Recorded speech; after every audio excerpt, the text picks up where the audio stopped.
Bu ülkede bu son zamanlarda ya öyle enteresan süreçler yaşıyoruz ki ya insanlar ahlaktan bahsederken ahlaksızlık yaptığını görmüyor. Edepten bahsederken edepsizlik yaptığını görmüyor. Adaletten bahsederken adaletsizlik yaptığını görmüyor. Zulmü lanetlerken zulüm ettiğini görmüyor.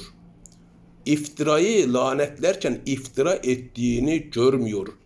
İhaneti lanetlerken ihanet ettiğini görmüyor.